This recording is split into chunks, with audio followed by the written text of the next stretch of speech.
Hey, what's up, gente? It's Dax here. Long time no video. I'm sorry about that, but I've been working my ass off and working 6 days a week. Now they finally gave me 5, so I'll be doing more videos and training and stuff like that. Real quick, I want to give a shout out to my boy Sean Davis, who made this shirt, Panantuka and Filipino Dirty Boxing. Bam, bam.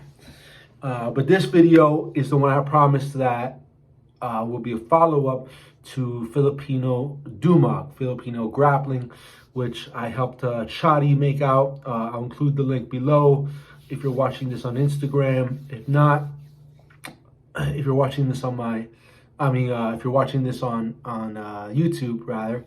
If you're watching it on Instagram, just go to YouTube and type in Chadi Dumog. I'm sure it'll pop up.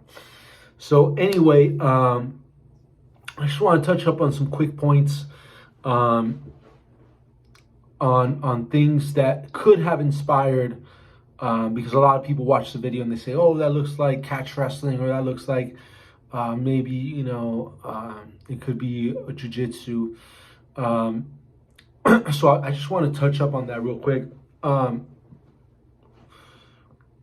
So first off is that remember that FMA was primarily a bladed martial art. The sticks came a little later, so the chokes with the sticks and stuff like that, and the grappling application with the sticks also evolved later, because initially what they were doing was a lot of was just using it as a practice weapon for a bolo. Now, some possible influences that could have been injected into the what we call now eskrima or anise.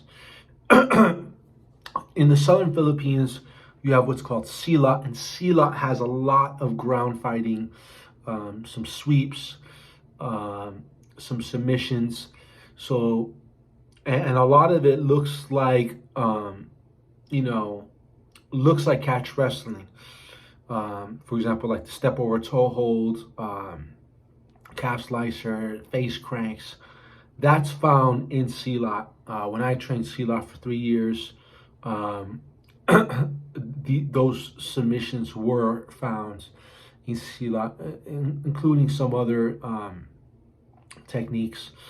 But something else that not a lot of people talk about is that the Japanese had conquered the Philippines from the end of 1941, so really 1942 till 1945, and it's very possible that that their stick fighting, which has a lot of submissions with the stick, and that Japanese jiu-jitsu or judo, which at the time were synonymous, intertwined into FMA. In fact, we're sure of this because there's styles like eskrima do, and even in arnis, they adopted the belt system. So if you do arnis, often you'll wear a belt, which was adapted from the Japanese, where I train more eskrima or kali. That's another word that's kind of, a lot of people argue about, that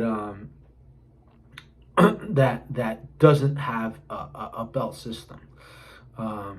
And I have a video on the word kali, one of my earlier videos, that a lot of people debate on if that should be a term or not in the umbrella Filipino martial arts. And but definitely, just like their sword fighting, their grappling had outside influences, and the Filipinos are genius at taking all these things. They're indigenous arts, because Dumog and Buno was part of the indigenous FMA system even before the Spanish or the Americans got there. I mean, grappling in general, wrestling in general, is found all over the world, so it should come as no surprise. But definitely these different influences, from the Moro lands to the Japanese invasion, had an influence that further developed the Dumog. And in Panantukan, right, or some people say Suntukan, we use Dumog into the strikes, right? So even though, yes, there is an outside system, right? Filipino striking or Filipino dirty boxing is really about getting inside, right, and using your headbutt, elbows, and knees. Okay, and additional weapons too, like palm strikes, eye gouges, all sorts of things. So, all right, guys. So there you have it. A rather short video today, just to warm things up, and I'll see you next time. Cuídate.